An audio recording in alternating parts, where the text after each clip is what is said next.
All right. Hey there. It's Colin Fett here with the April market update. We're looking at numbers year to the end of March and then also just at the month of March, trying to predict what the spring looks like the rest of the year and review the past year or the beginning of this year. So this month, this last month, March, we had 51 houses come to the market, 51 go pending, which tells me that we have a balanced market. In 1 month, we're having about the same come on as are going off, which is a strong market. For sale, we've currently got 75 houses for sale, which is lower inventory than what we've seen, 3 years ago, pre-COVID numbers where we were closer to 200. So we're still low on inventory. Um, Average sale price, we're at 335. Days on market, we're at 52, so just under 2 months.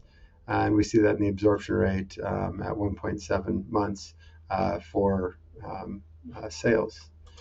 Jumping into the numbers, a couple of the ones I wanted to hit on was new listings. So we're getting more listings in the market than we had seen, previously January, February. This January, February more.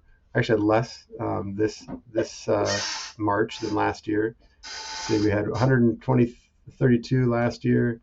We had 140 this year. So a couple more have come to the market this year than last year in Q1. Um, Pending wise, what I was going to next. So we're up on pendings from last year, and we're 109 versus 129. So we're up 20 pendings from last year. So I would say, and last year we still had low interest rates this time of year. Interest rates kicked up around October, November, and we saw pendings drop down. So interest rates are still high, but there's still activity. It's still a strong market. So that's my piece. I'll let Sam jump in and give you his thoughts on the spring market. Guys, it's Sam. So yeah, kind of piggybacking off what Colin was saying here, that the spring market's here. It's definitely heating up.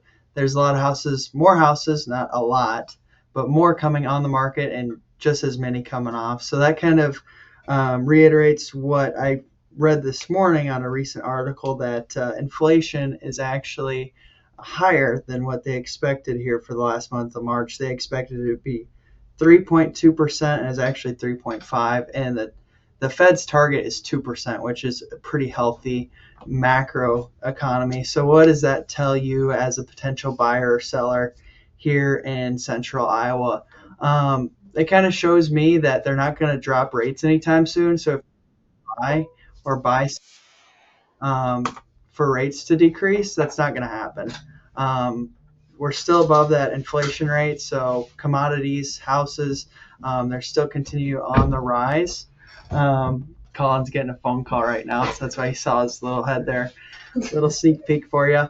But prices are still going to continue to rise.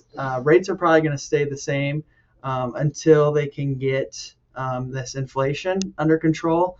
And also, you got to think it's a presidential year, so they might be throwing money, more stimulus money into the economy to increase housing prices again.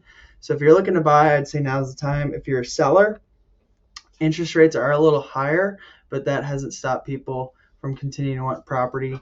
And listings, you can see here, new listings or active listings, we're still at 75, which is higher than the last few years, but nothing close to 180 like we had pre-COVID. So it's still limited inventory. People are still tied down to those low rates they got a few years back. So if you're looking to buy, sell, invest, trade with the FET team, we're here for you. We have some interesting listings coming up with investment property, some recent land listings, and then also single family homes. And Colin's getting back into the mix. So we're all here for you, all on hands and ready to go. So thanks for watching, and we'll talk to you later.